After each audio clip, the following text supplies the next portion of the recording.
So I've been thinking a lot about consciousness versus unconsciousness, or self-awareness versus kind of autopilot, I guess, for a better way to put it. Um, I don't know. I don't know about you folks, but I find myself, or I catch myself all the time, reacting, uh, sometimes based on very old tapes that have been programmed by my parents or by my peers when I was younger, or um, maybe some mentors or influential people in my life, or so I thought influential. Um, well, everybody's influential. There's negative influential and positive influential, but I find myself constantly, in a push and pull, tug of war with my, my innate negative or unhealthy reactions to what happens in life, and as I go down this spiritual path more and more, I become more aware of the idea or the concept of becoming more conscious. What does that mean, being conscious? Doesn't mean that I'm, levitating above ground while I meditate, with this pure consciousness idea. Although it's a good goal to have, because if you strive for it, it's really the striving, right? It's not reaching pure consciousness. So, but for me, it's a better understanding of why I react the way I do at times to certain things in my life, and adjusting that reaction to a more selfless, yet boundary bound reaction, for self-preservation, but also for the preservation of others. As I move through life, I think it's important to realize that we affect a lot of other people. There's this saying that I just actually posted online recently. I'm going to paraphrase it, but basically, when we realize that people, our relationship with people, or the reaction that people have towards us is really based on their own opinions of themselves and their own history, and has nothing to do with us. We can garner some grace in life towards other people. Really think about that, and it's true, and it's true for ourselves as well. And so, being more conscious about our reactions and who we are, and what our reactions can do to other people, and to ourselves. A great, I'm trying to think of some examples of that, but I think there's so many, I can't pick one. So, understanding where people are coming from, and that they're coming from their own reality inside themselves, and their own shortcomings, and their own fears, and their own preconceived unconsciousness, that I'm talking about, and realizing that 95% of the time it has nothing to do with us and everything to do with what's going on inside of them. And so to have grace is to understand that and be conscious of that. And that's what I'm talking about, right? So that's a consciousness towards others. And then there's a consciousness towards ourselves, in realizing that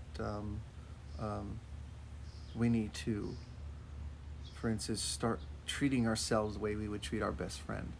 And think about that one. I mean, how many of us out there really do that? You do anything for your best friend. You tell them to stop beating themselves up. You tell them to love themselves more. You tell them to relax more and sleep better and meditate and eat better. And you do all these amazing things, for your best friend. But when it comes to yourself, you don't do it. And we need to treat ourselves like our best friend.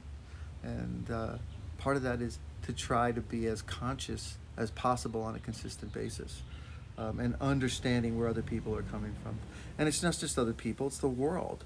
It's being conscious of the world, being conscious of the fact that sometimes, for instance, with, environmentally, we'll all be very passionate about the earth. Who doesn't want to take care of this beautiful place? But so many of us say, well, I'll leave that to the environmentalists, or I'll leave that to the next generation.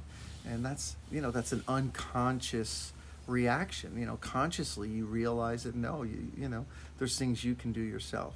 So there's a waking up there that's happening. Same thing with your family. I mean, even with your kids. How many of you have heard things come out of your mouth that you thought you'd never hear come out of your mouth? That you, when you were young and your parents said things to you, and then all of a sudden you're saying the same thing to your kids, and you're passing on those messages, that programming of your kids, and it's unconscious, and sometimes it goes on for years, or if not at least for the relationship of the parent-child,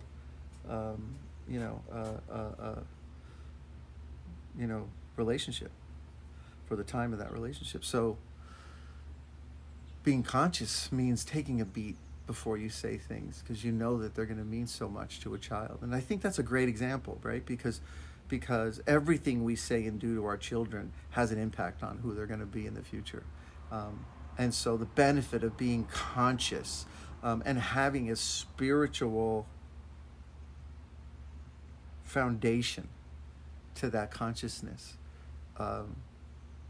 is a positive tool to help our children and to parent more positively with our children.